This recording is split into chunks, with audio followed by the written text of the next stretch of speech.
I think this is a little bit of a change of speeds, and I've been excited for this for quite some time, knowing that we actually were able to get this gentleman. I once again will reintroduce my boss, Madeleine Jacobs, who is going to interview our guest. Our guest is Dr. Charles Camarda. Charles was an astronaut on NASA's return to flight mission following the Columbia tragedy. He's a former director of engineering at NASA Johnson Space Center and is currently NASA's senior advisor for innovation on detail at NYU Poly as a distinguished engineer in residence. His educational and research interests include thermal structures, hypersonic vehicle thermal protection systems, heat pipes, and innovative conceptual engineering design and creative problem solving. Charles graduated with a bachelor's degree in Aerospace Engineer from Polytech Institute of Brooklyn in 1974, a Master's of Engineering degree from George Washington University in 1980, and a doctorate in Aerospace Engineering from Virginia Polytech Institute and State University in 1990. I didn't know, Charlie, if you wanted me to tell those dates. Okay, sorry. Charlie came to NASA soon after receiving his bachelor's degree to begin work as a research assistant at the Langley Research Center in Hampton, Virginia. In the thermal structures branch, he was responsible for demonstrating the viability of heat pipe-cooled leading edge for the space shuttle. Camarda then headed up on the high-speed research and reusable launch vehicle programs and oversaw several test facilities, such as the Thermal Structure Laboratory, where he worked on numerous shuttle component developments. Charlie holds 7 patents on various innovations, including NASA's heat pipe-cooled sandwich panel, named one of the top 100 technical innovations by Industrial Research Magazine when it was developed in 1983. After more than 20 years of experience in diverse shuttle technology applications, Charlie has made a career change that put him closer to working when achieving his dream, and he has a new dream he wants to share with you today. Madeleine's going to interview Charlie, and I think we're going to hear a little bit about some of his experience at NASA and some of what is very close to his heart. So I will leave that for you. Charlie, Madeleine. Thank you, Ken.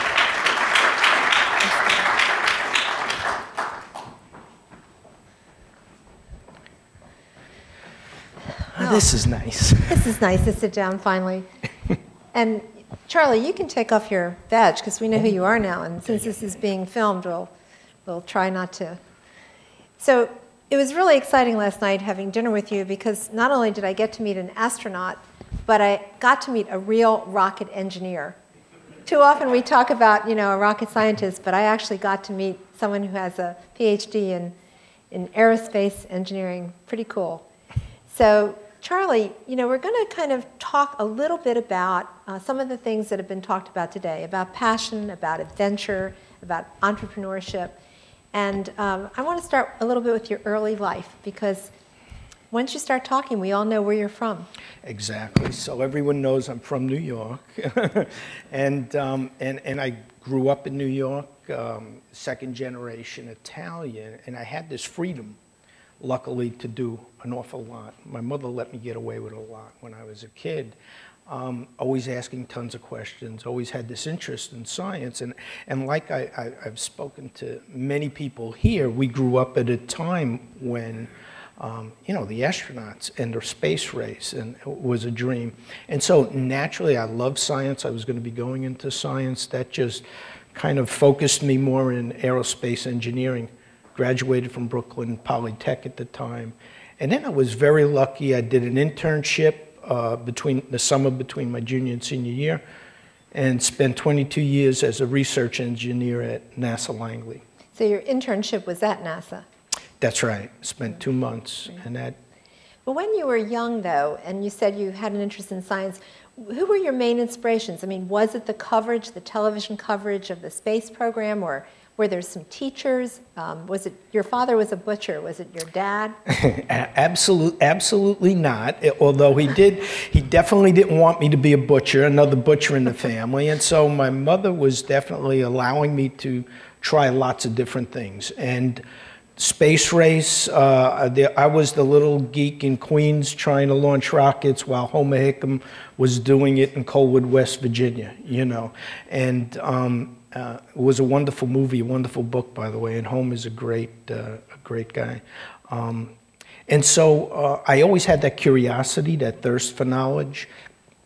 I had uncles that worked for Grumman Aerospace out in Long Island, and I could remember when I was a kid, my uncles taking me out there in the parking lot, and up on the building was a replica of the LEM, the Lunar Excursion Module.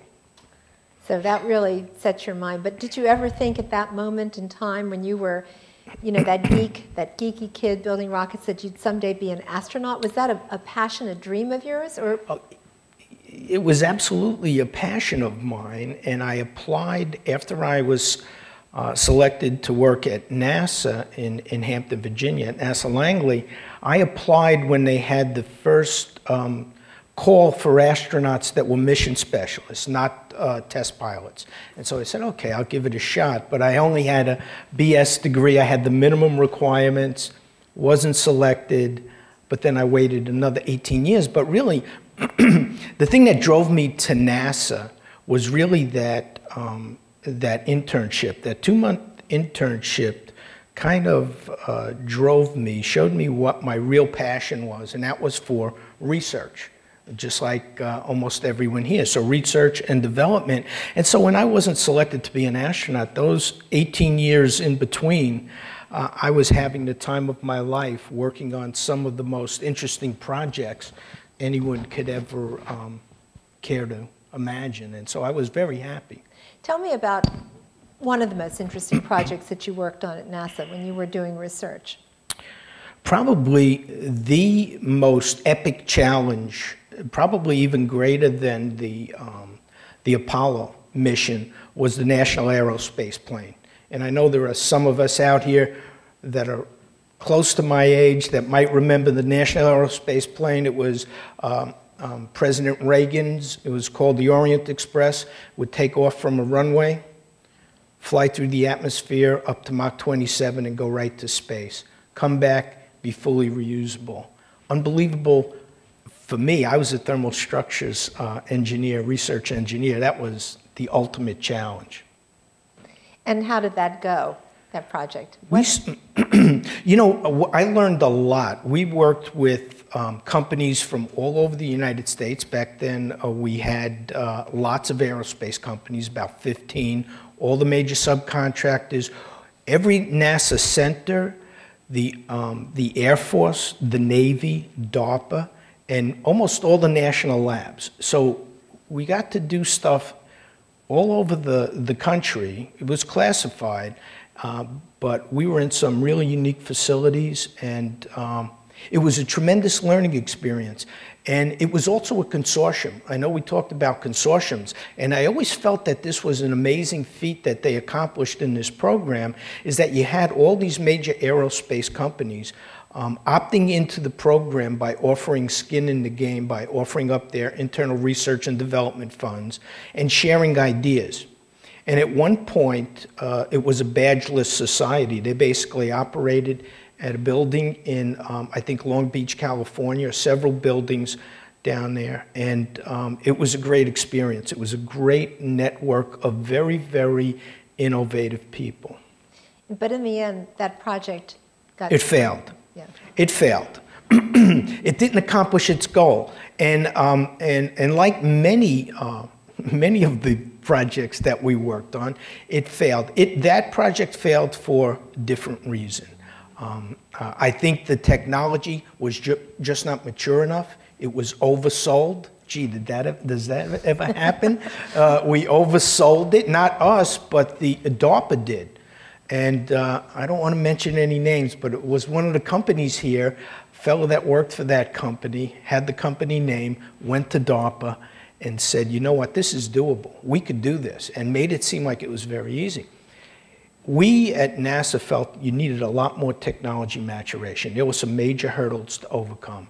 Heating rates on the order of 60,000 BTUs a foot squared second, which is about 1,000 times higher than anything on the space shuttle sees during Earth entry. We had to create a laser that the Air Force Weapons Lab did not even have a laser that could focus the energy down to that level. And so when you think about materials to survive that and ways to survive that intense heating, it was very challenging. And that was only one minor part. In order to get the vehicle to close, as they say, or to be able to be light enough to fly to orbit, we had to create a new material. Totally invent a new material from scratch. And it was an exotic material, it was a composite material, and that was part of the classified part of the program.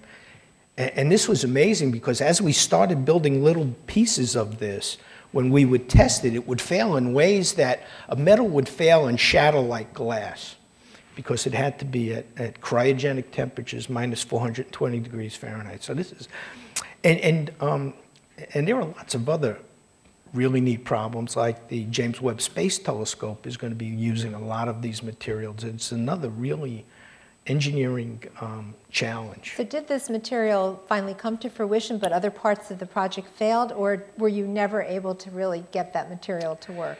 That material we were not able to make work, but a lot of other materials like titanium aluminides, for instance, you might hear about, and some other high temperature graphite copper alloys. A lot of material science was developed in that program. A lot of active cooling technology was developed in that program. And as a matter of fact, one of the ideas that we came up with that we patented was an idea for a heat pipe leading edge for that vehicle. And at one time, we were thinking of taking that and outfitting the shuttle orbiter with these panels in those very highly heated regions of the wing. So you've just really described a lot of the elements, basically, of sort of the same things that Gabby was talking about, getting the right team together, assembling it, looking at the need, and having the execution, the knowledge, the passion, and all of that. The project didn't work, but there were lessons learned. Absolutely. What I discovered was if we took about 10% of the people that were the key people from all the different companies, locked them away in a room, outside of all the money being divided up among all the companies, we could have made tremendous progress. I likened the way that we worked back then to a skunk works-like operation. And it was a really neat environment because the government, we as inventors and as scientists, had to compete for those funds toe-to-toe with these big corporations, these big aerospace corporations. And so it was very objective, as much as possible, the way the different technologies were sorted out as to which ones we wanted to mature. But I think we could have been a little bit more effective in how we did that. But I truly believe it was ahead of its time. We were looking at major innovations in not only thermal protection systems, materials, the engine, the combined cycle engine still hasn't, we're still testing elements of it right now. So sometimes a product is ahead of its time. There's just not a market for it, or it just doesn't come to fruition. Absolutely. Did you take some lessons learned from that project, though, which sounds like it really was very exciting and went on for a number of years, and then parlay those lessons into your next big project? I tried. The next, well, you want to go in order. The next big project was a single stage to orbit. And so we talk about a culture of how we were trained as researchers in an environment at NASA Langley at the time, which was one of the first NACA centers, okay, where we really learned the art and craft and skill of research and research design. And so you typically go through this building block approach. You know, you increase in rigor, size of the problem, closeness to reality, and you go through this testing, analysis, correlation. As you're doing this, you build up an understanding of the problem. And there are ways to fail, and you heard Gabby say it, smart and early. Well, you know, we teach how to fail, and failure is very important. Smart, fast, small, cheap, early and often.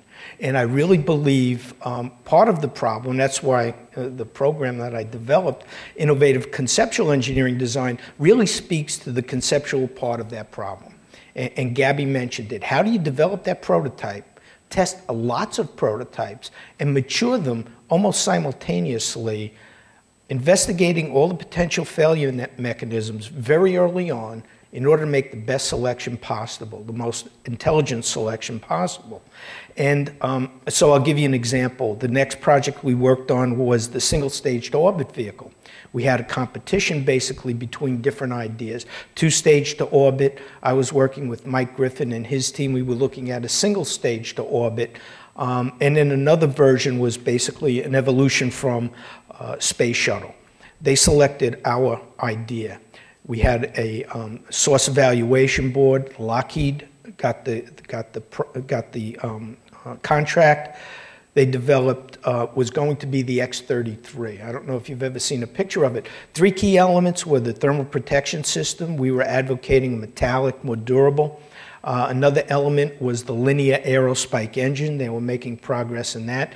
Another big element was the reusable cryo tank. And they looked at a design that we were advocating at that time. It was a composite honeycomb sandwich design. And the idea was, from our idea was to basically evacuate the honeycomb core. So it's multifunctional. It's an insulation, and it's also an efficient structure. And so, and they went along this process. And when I went out to evaluate them was when I was just selected to be an astronaut. They had me come out and be on this team. And one of the structural designers said, "Look, Charlie, we copied your idea. We followed your..." I said, "No, this isn't the same concept. You need to evacuate that honeycomb." And they said, "Well, no, we don't need to." I said, "No, if you don't evacuate that honeycomb, either hydrogen's going to leak in or you're going to cryo pump air outside through the composite. It's going to liquefy. When you launch, it's going to blow up."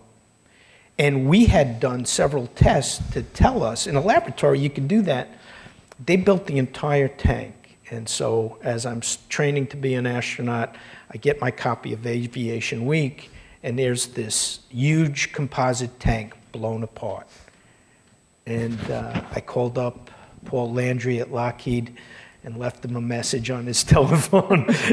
He never returned a call. But there was something that could have been avoided in the laboratory, very small, very cheap, very quickly, or at least to identify this is a real problem.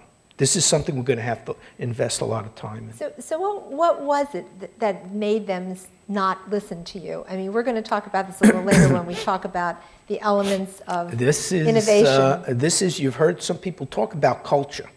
And so this was not the Lockheed Skunk Works that I remembered working, or that we read about.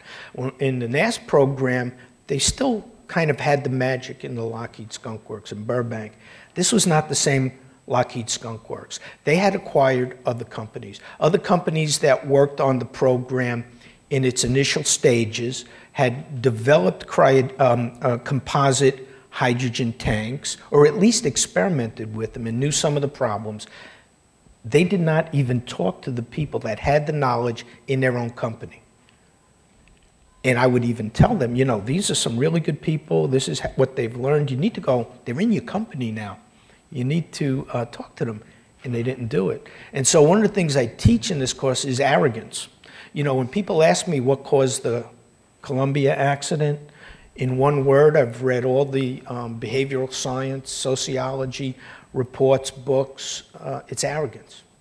People thought they knew something they did not know and didn't raise their hand and say, "We have a problem," or "I don't understand this." And there are lots of other aspects of a culture and that becomes dysfunctional and operates just like a dysfunctional human being. Well, we're going to get to that, but first, I really want everyone to know how you got the word that you had finally gotten your dream, that you were going to be an astronaut. Tell us a little bit about that story and what your daughter said. Well, you know, I applied, like I said, when I was working at NASA for 3 years.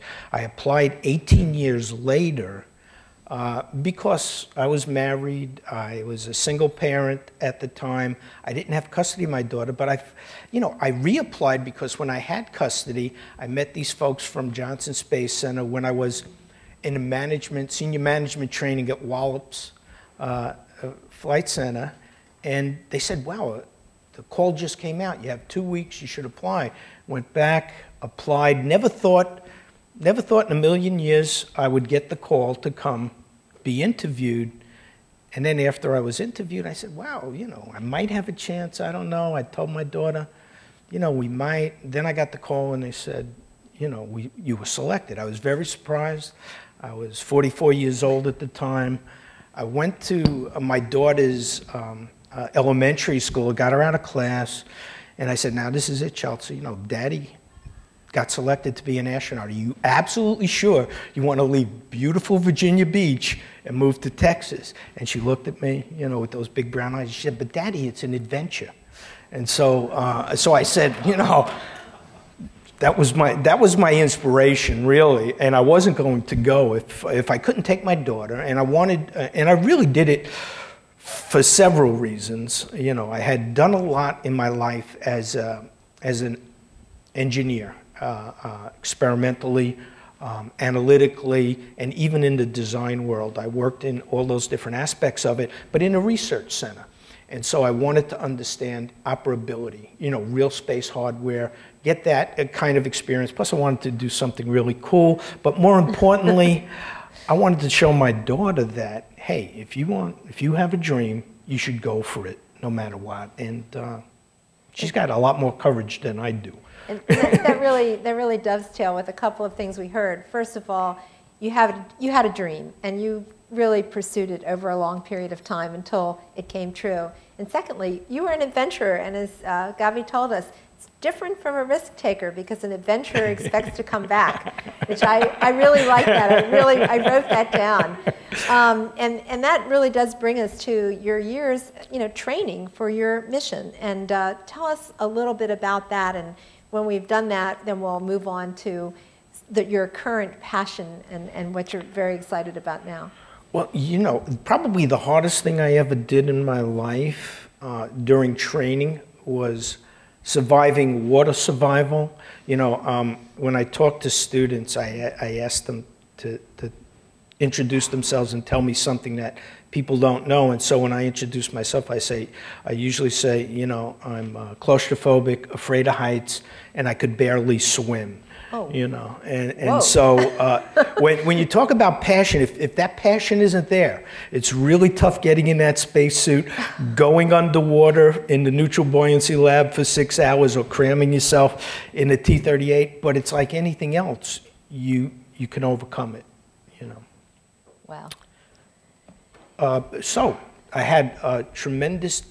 It was tremendous fun training, unbelievable people that I was able to work with that were the trainers, the scientists, the engineers, the pilots, amazing, amazing people to fly backseat in a T-38 with some of the top guns from the Army, Navy, Air Force, Marines, and Coast Guard is just phenomenal to do things like that.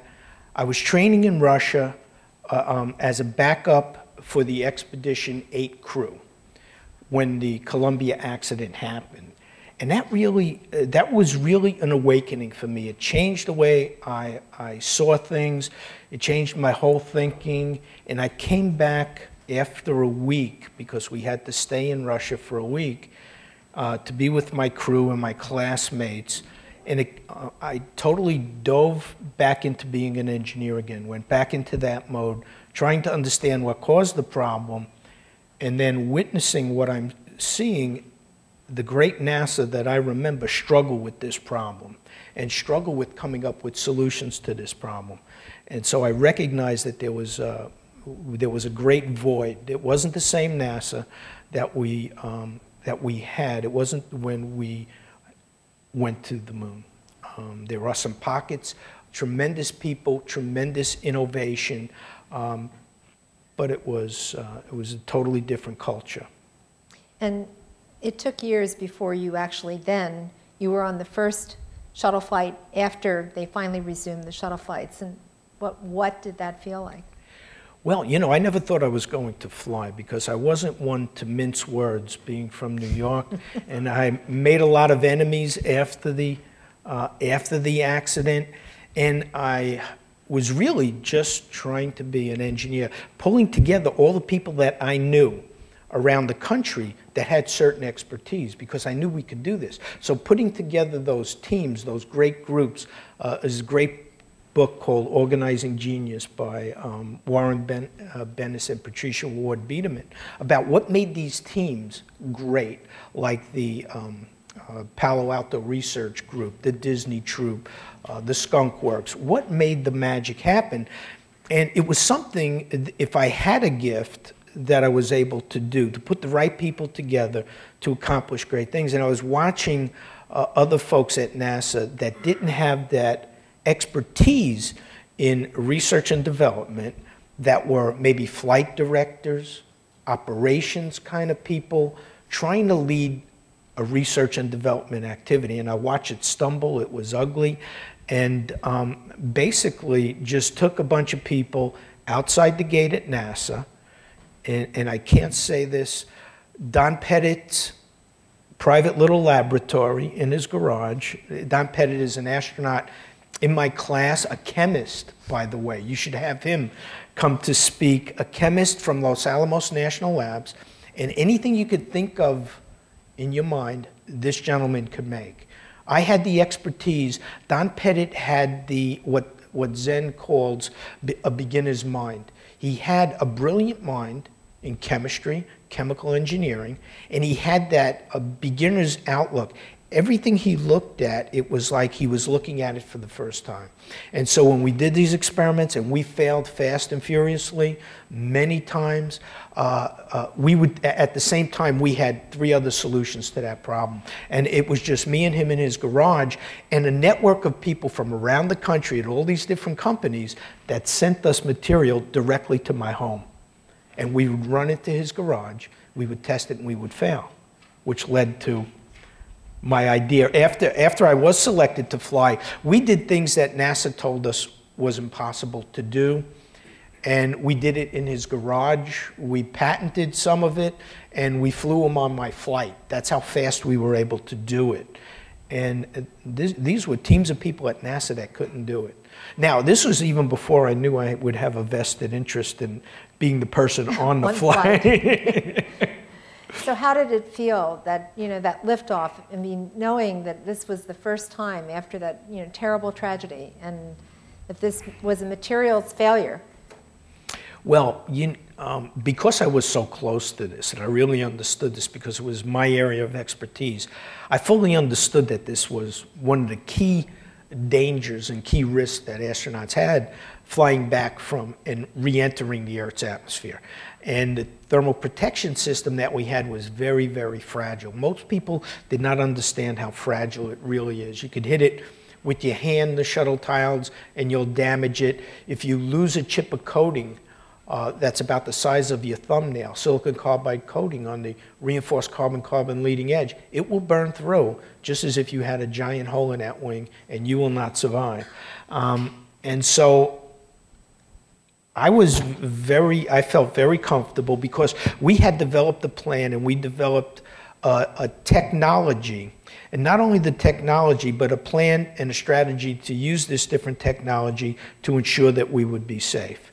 And so we did inspections when we were on orbit to make sure the thermal protection system was safe. We helped develop repair techniques that we carried on our mission that astronauts could use in the event of damage to either the tile or the reinforced carbon-carbon. We had some new procedures. We had new inspection tools.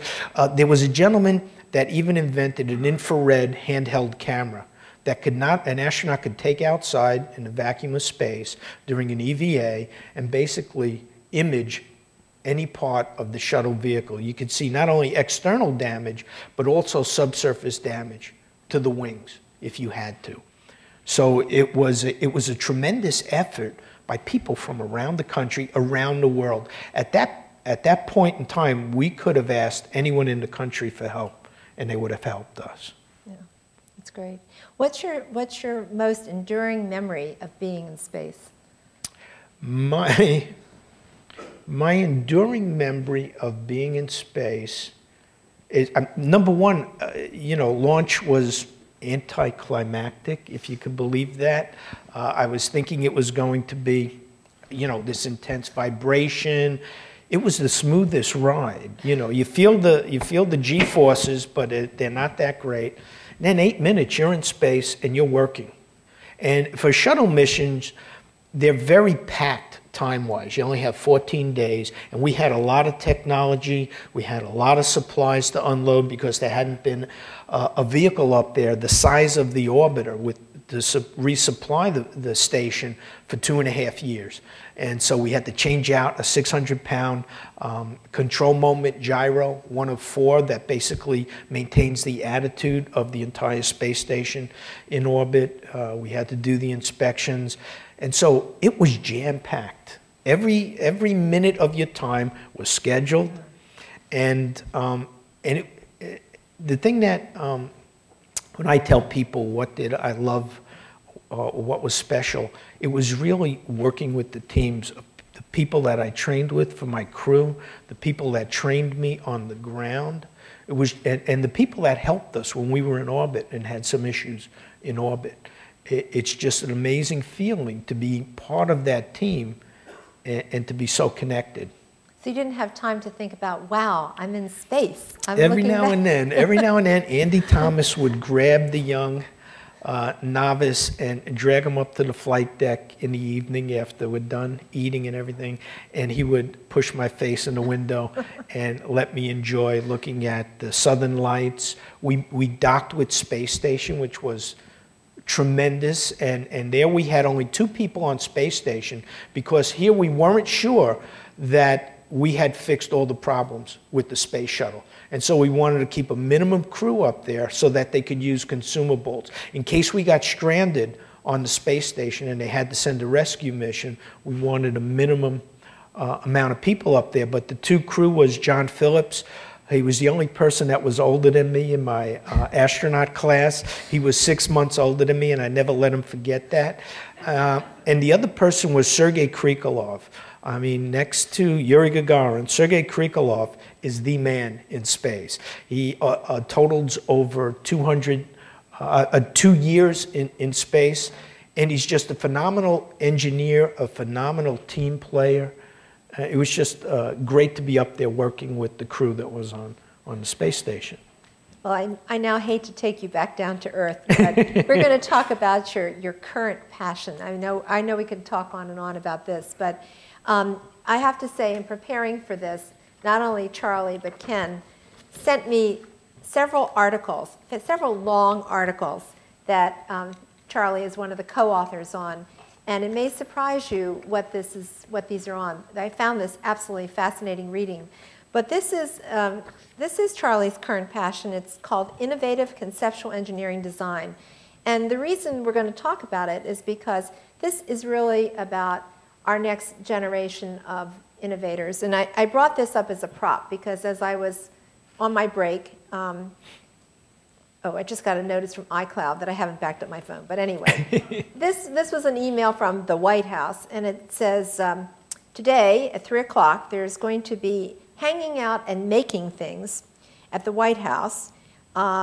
People from Google and kids are going to come to the White House, and they're going to tinker. They're going to tinker and make stuff. And we talked a little bit about this last night, about the fact that kids today don't do that. They're not making stuff, and they're not really, learning how to build things, to be the kind of nerdy kid you were, building your rockets and probably terrorizing the neighborhood. But I found these articles really fascinating because this is a new way of teaching innovative problem solving of complex multidisciplinary design problems. And I'm going to let you talk about some of this. And just in case you can't remember your 7 themes, I did bring them with me because I think these are really nifty and interesting. I know you've talked about it so many times that you won't do what I did, which is one time talking about the ACS strategic plan. Of course, I know the 4 goals so well that I didn't write them down, went up before a large audience, got to number 4 and couldn't remember what it was. So I don't do that anymore. I always bring my crib sheet. But tell us about why you got interested in this and what you're doing with this now. I just found it so fascinating. You know, when I was taking those long plane trips to Russia and training in Russia, I had lots of time to read. And I would read all these great books on innovation, creativity, and it was something that was near and dear to my heart because of all the things I've done in engineering. The design aspect was the closest I came to being close to the right side, using the right side of my brain and being innovative.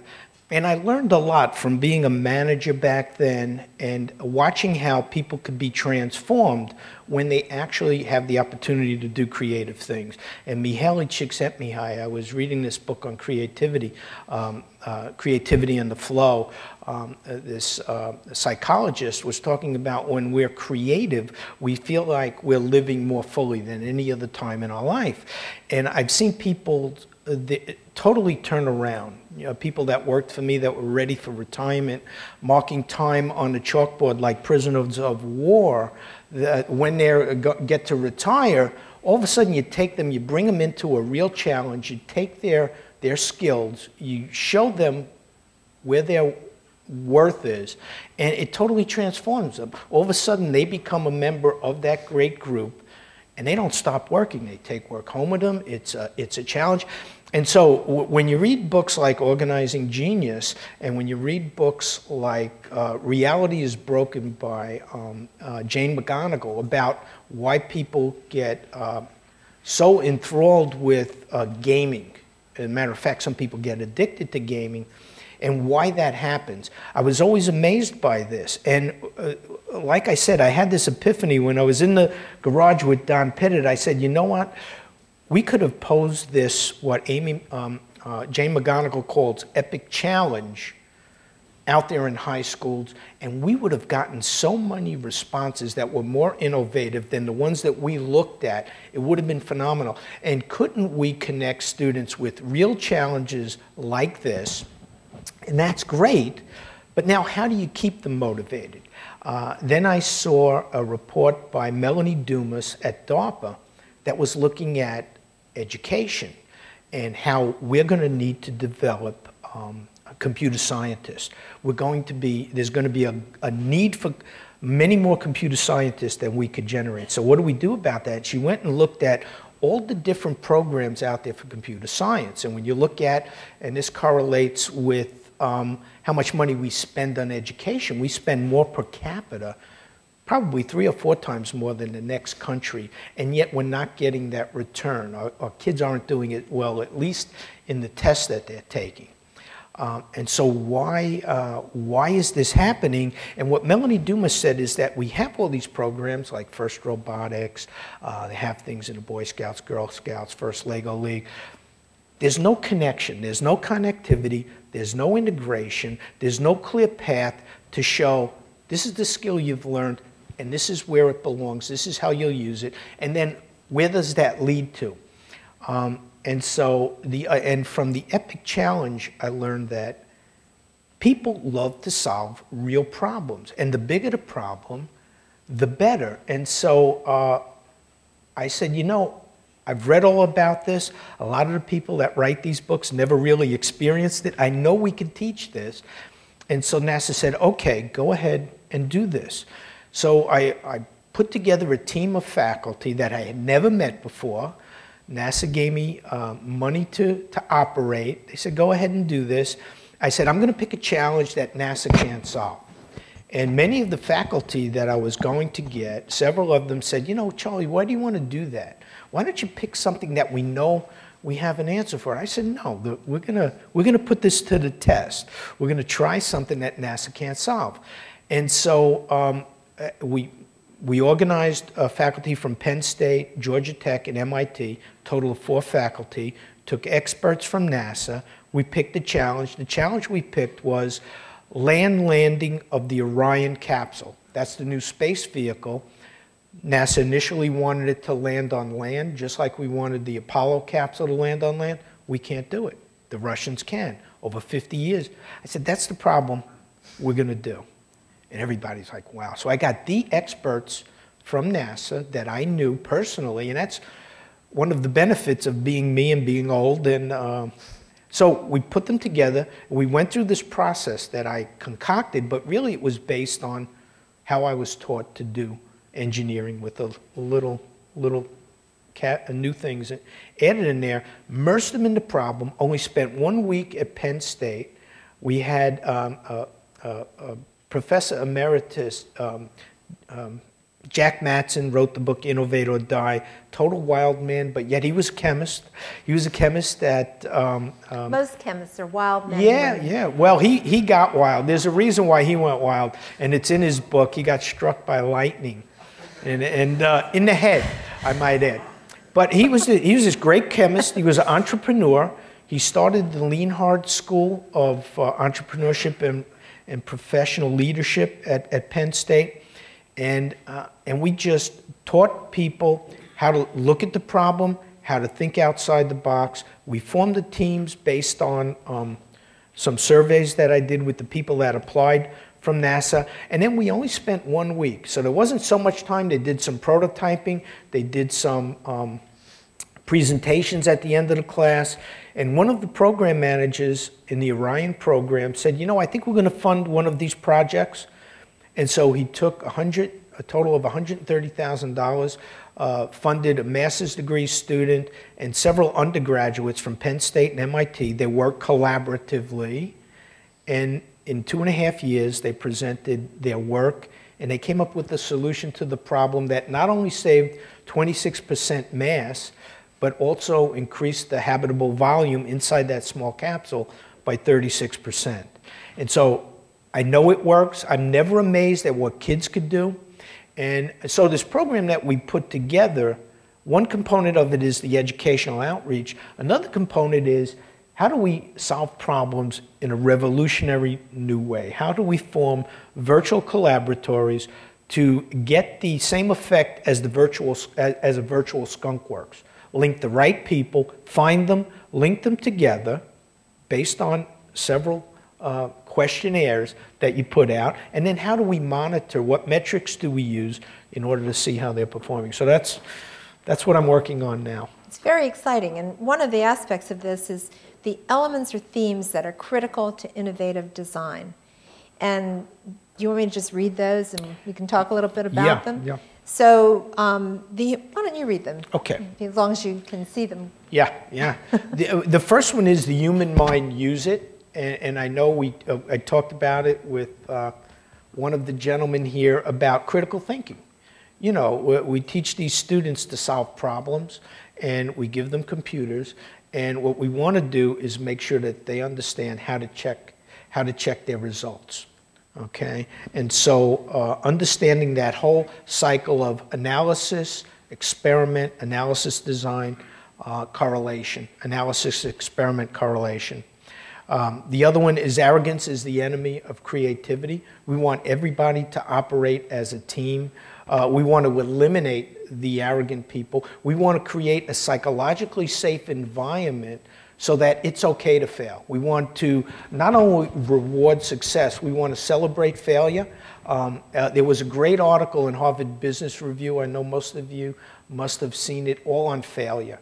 And one of those by Amy Edmondson talks about spectrum of failures. There's praiseworthy all the way to blameworthy. And what we do as engineers and scientists, we're doing the exploration. You have to create that culture that allows people to fail, make sure it's okay to fail, and then show them how to learn from failure. So having the culture and that psychological safety is very important. What one of my first mentors taught me at NASA Langley, Jim Starnes, an expert in shell mechanics and buckling, was understanding the mechanisms for failure. Even at the prototype stage, you have to be able to look at whatever your idea is as objectively as an artist, as a painter, and tear it apart if you see something wrong or you see a weak point in it. Understand where the failure points are and then drive those out in the very early test. Very inexpensively devised, be creative in how you devise the experiments, and go out there and understand to make sure that you understand. And what Henry Petrosky says, and he's written, Duke professor, written several books on failure and learning from failure. You want to be able to obviate failure. Design is all about obviating failure. Failure is not an option, it's a necessity. As opposed to Apollo 13, it was never really said by Gene Kranz, but the culture was there. We talked about culture and organizational culture. There was an arrogant organizational, there are arrogant segments of an organization, okay, that thought, you know, that would not tolerate failure. Well, there's a place for failure. It's in the laboratory. It's not when people are sitting on the pointy end of a rocket. You want to make sure you have gone through every possible failure before that. And so that's very important that you create an environment where that is tolerated and allowed. Permission to fail. Panning out and zooming in, okay, where more often than not, we give people a small piece of the picture. Some people are down and in, they're the experts. We don't entertain and enable them to see the big picture because we just want them to focus. We don't take full advantage of all their resources. And I've had the opportunity to take people that were very much down and in and bring them into these big epic challenges and show them where that's important. And when we do this with kids and when we do this with students, and that's what I'm talking about doing, taking these epic challenges, functionally decomposing them at the graduate and undergraduate level, and at conceptual down to the courses, down to the concepts in those courses, and then relating them via object process methodology or concept mapping back to what those kids are learning in middle school and high school.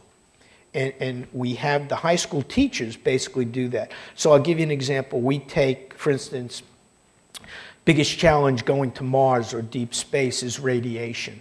Okay, we had experts from around the country come and lecture us way over my head on radiation, galactic cosmic radiation, solar particle events, and how it causes damage to humans. We rely on the teachers and the educators to now take the students from where they are, what they're learning in physics, chemistry, or biology, and bridge this gap, okay? And if you want more details on how to do that, this is where you go. And we're at a point now we're seeing a disruption in education with things like the Khan Academy. If you're familiar with it, you go online, you could learn every course in 7-minute segments. You see the TED video. Sal Khan is a phenomenal person. CK12 Flex books, digital textbooks. It's a foundation, not-for-profit foundation, revolutionizing. You know, why should kids carry 50 pounds, 60 pounds of textbooks? Digital textbooks that have all different kinds of media that basically focuses the attention of all different styles of learning. Kids can be updated very easily. You can cut and paste, and any teacher can take it and customize it for their particular class. You have edX in undergraduate, graduate school, Coursera, and we're seeing what's happening. Once you map out those courses, you can basically show students, any students, adult students and young students, what they need to learn and how to go to get it. Because kids learn differently now. I watch my teenagers, and they learn on their own, online, very easily. And their teachers are now flipping the classroom. They're showing the videos at home. My son's chemistry teacher shows the video at home, and they flip the classroom. Then they come into the classroom, they learn it, and they see the lecture at home, come into the classroom, and they have hands-on learning experiences so that the kids could actually do in addition to just listening to a lecture. So that's I still have a couple more, panning out and zooming in the big picture, but also you have to focus on the attention for details, allowing time to incubate those ideas. And the other thing I try to stress is that everyone is creative, you know, and had a wonderful experience. I went up to the Lincoln Center, and Scott Nope Brandon had a series on imagination, and people come up and talk about it. He wrote a wonderful book called Imagination First, where he says, you know, imagination comes before creativity. Imagination is the ability to conceive something that does not exist, to ask the what-if questions, imagine a world where type of questions. It's that vision. And creativity is really imagination applied. You have this vision, you have this dream of changing the world, like Nelson Mandela envisioned a democracy in the heart of apartheid, but he imagined a world where. And then the creativity is applied imagination. It's finding different ways of helping that vision to happen. And I really believe everyone's creative. We beat it out of them, like Sir Ken Robinson says in that great TED video, Why Schools Kill Creativity, and we need to bring that back. And so I know we had folks talk about critical thinking, and what I like to do when I try to teach the students is that I don't know everything. Matter of fact, I might be saying something that's wrong. You need to learn it for yourself by going out there and doing it, or if you think something doesn't sound right, you need to stand up and raise your hand and say so. We need to have them be critical thinkers. Do you think we're going to be seeing ICED, which is your acronym for Innovative Conceptual Engineering Design, do you think we're going to be seeing this widely adopted? I don't know. I'm not, and you know, it's just a methodology. There's tons of different methodologies. So the magic isn't in the particular acronym you choose. When I was young, I took American Combat Karate. Just because it was tough for a little geeky kid to get on a train from Queens, go through Bedford-Stuyvesant to Brooklyn to go to school. So I guess I want to have some kind of a chance. It speaks to what Gabby said. You know, the adventurer wants to be able to come back. And it was amazing. You know, I had tried boxing, and you know, with my nose, I figured, you know, this probably isn't a good way to go, but I learned some skills. My friend said, you got to come all the way out to Ronkonkoma, Long Island, and you need to try this. And so immediately, the first thing they did was put me in front of these crazy black belts, these huge guys to beat my brains in. And the philosophy was they would use anything that works on the street. And so they would try lots of different things. Whatever style that worked, they would adopt. And I feel it's the same way. Like, we teach different techniques for thinking outside the box. We'll use trees, the theory of inventive problem solving. We'll use biologically inspired design, functional abstraction, decomposition. Anything that works that suits that particular person's style or that team style. It doesn't make a difference. The other thing American Combat Karate did was they simulated reality pretty good in the fighting that we did, so that you want to be able to do that. And that goes to testing in the lab and your prototypes. You want to simulate reality as much as possible. So do I think it's going to be popular? We've been doing it for about 4 or 5 years.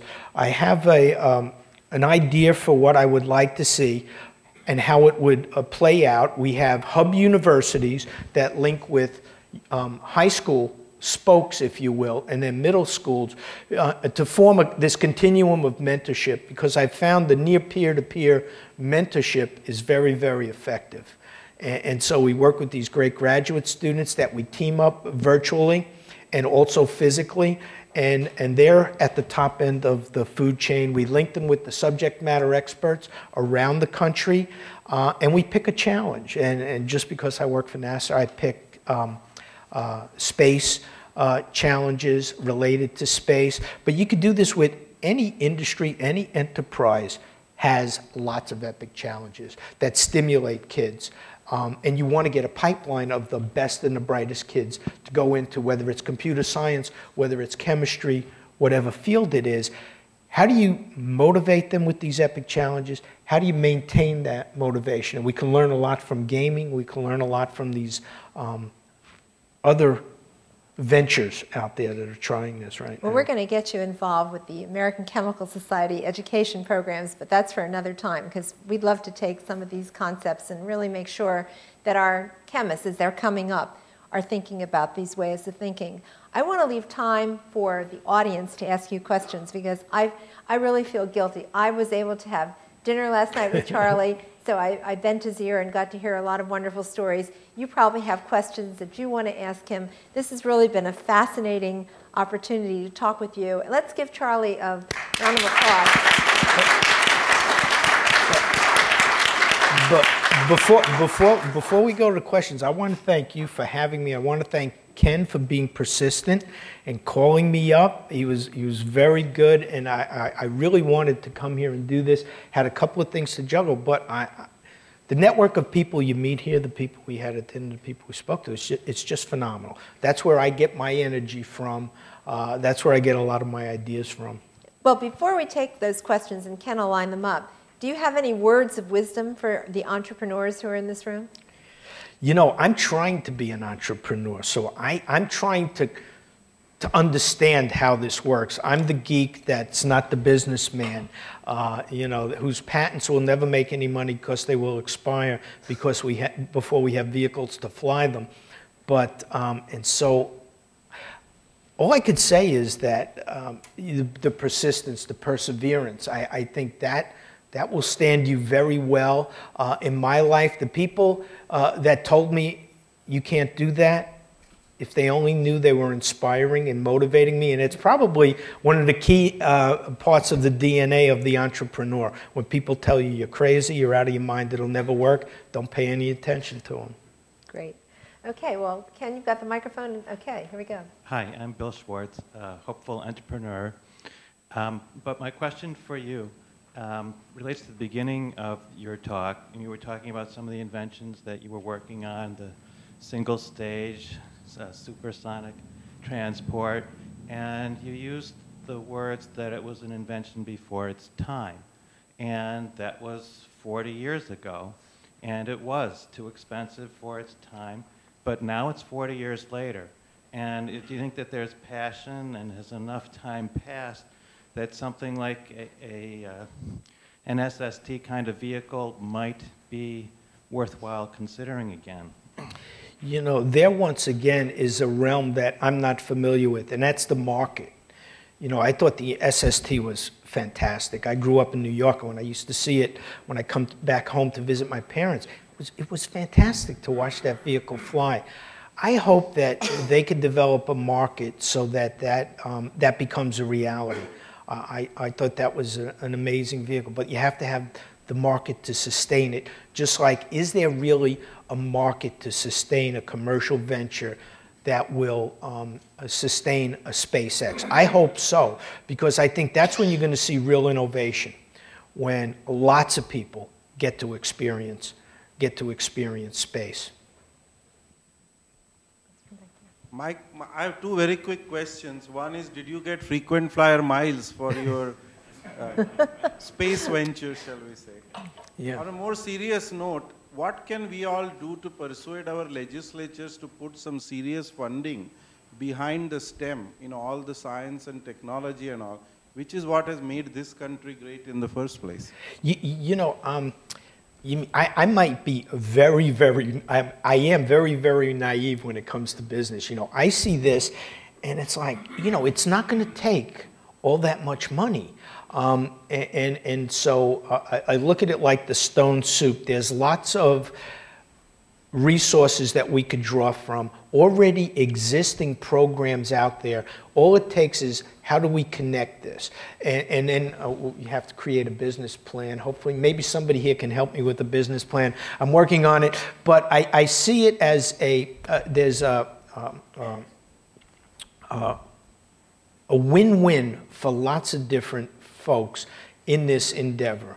Of course, the students, hopefully, and what we could bring to the table in STEM. What I was looking at for NASA was, I fully imagine that we would have great ideas from kids. without a doubt in my mind. I've seen it happen.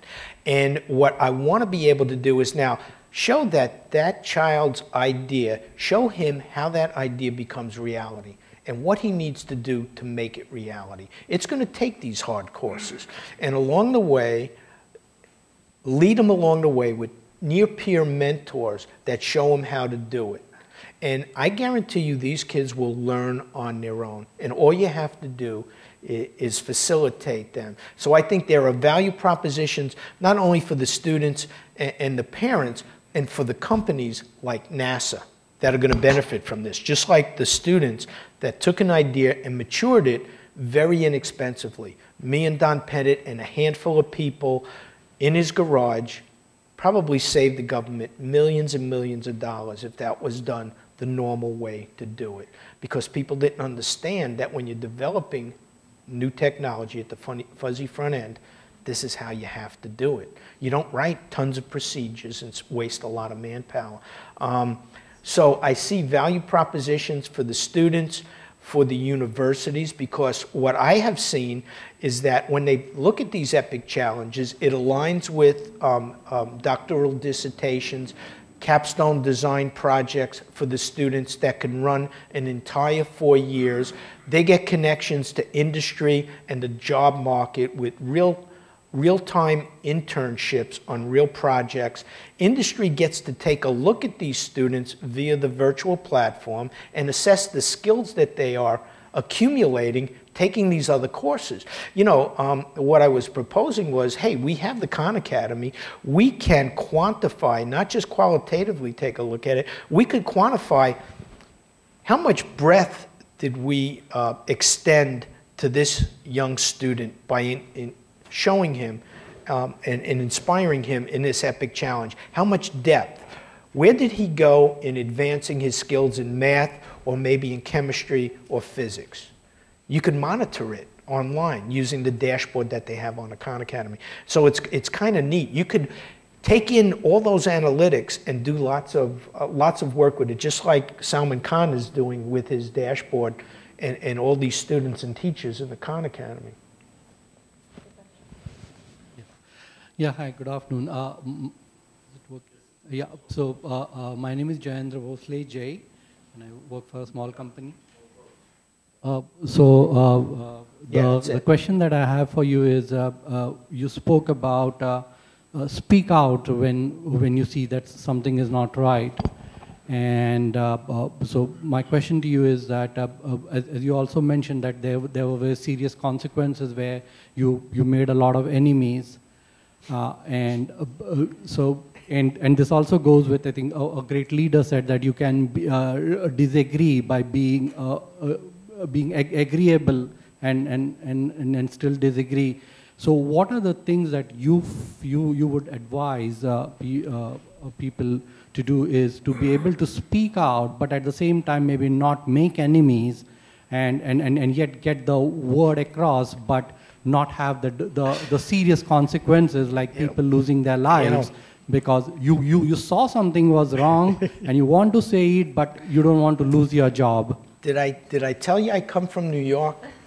And I caused my wife and my family a tremendous amount of grief, so I don't recommend this for everyone.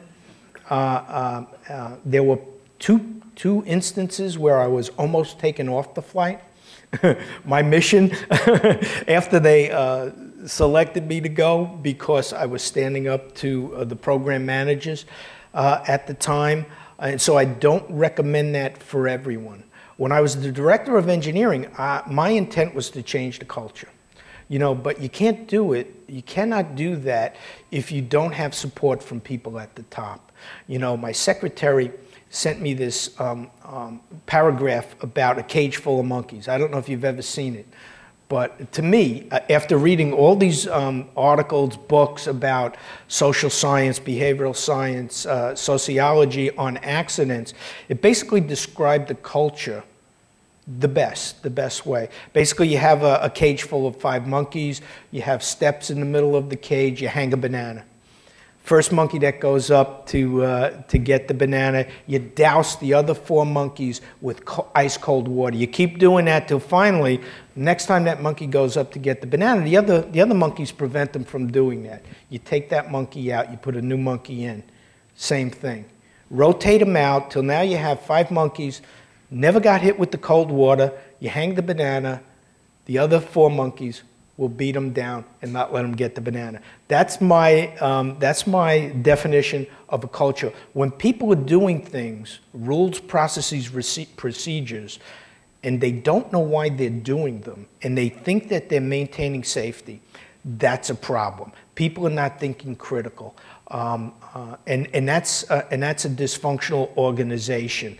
And so my creative idea for solving this problem, because you need ammunition when you go to your boss, when you go to upper management. The reason why the people didn't change out the seals, for instance, I think that was a cultural failure. But also as engineers and scientists, we have to be sociable enough and personable enough and relatable enough that we can relate the really tough topics that we understand to the common person that is up at the upper end of the management structure in a way that captures their attention and says, you know, this is a real problem. So we have that responsibility. Okay, another way is to do a prototype, a demonstration, just like Feynman basically took the famous seal, put it in the ice water and says, look, the properties change. You know, maybe there's something to this, you know, because the hardware is definitely telling us something, you know? And so now how do you make your case for doing that? And so imagine a world where you see a problem on the space shuttle, okay? Foam just hit the wing. People on the ground see this foam totally get pulverized into tiny particles. You should be able to reach out to everyone around the world and come up and do the analysis, also the testing, in hours and minutes to predict that that was going to be a major problem. And we should have gone and done an inspection. We didn't even do the first test. We never tested a piece of foam hitting the reinforced carbon-carbon wing leading edge material. People on the ground said, you know what? That's not going to be a problem. People that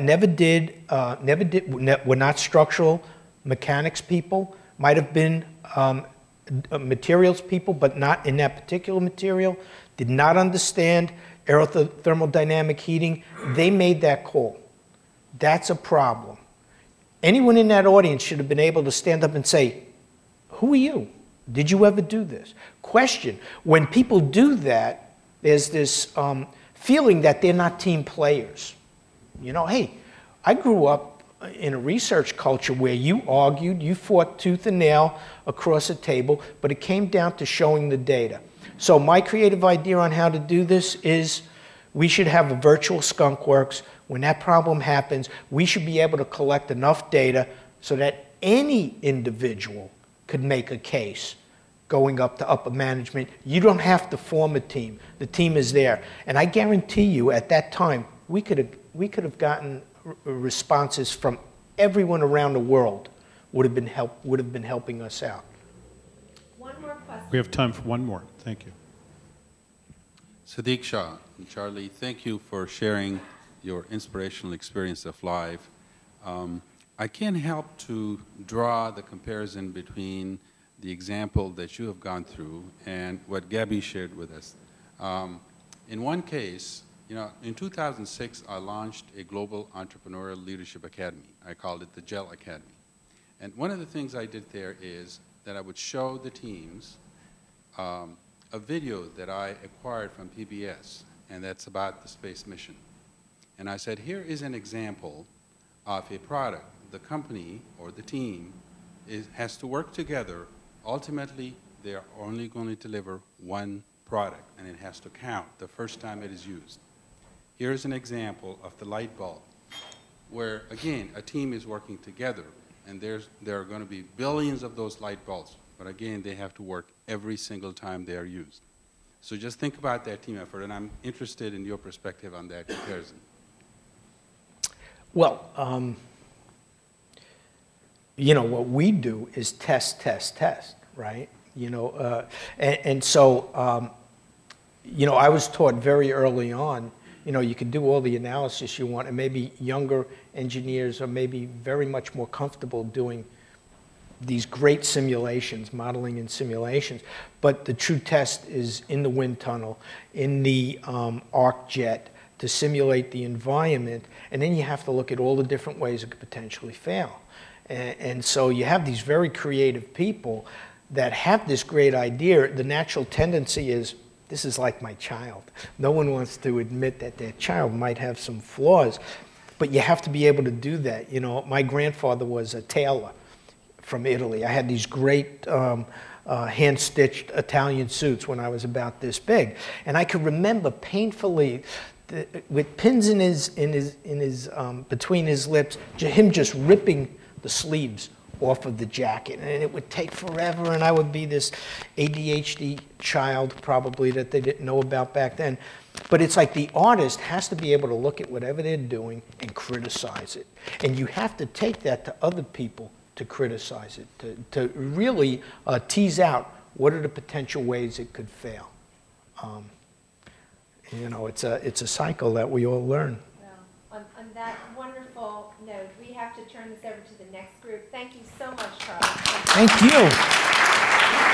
Thank you.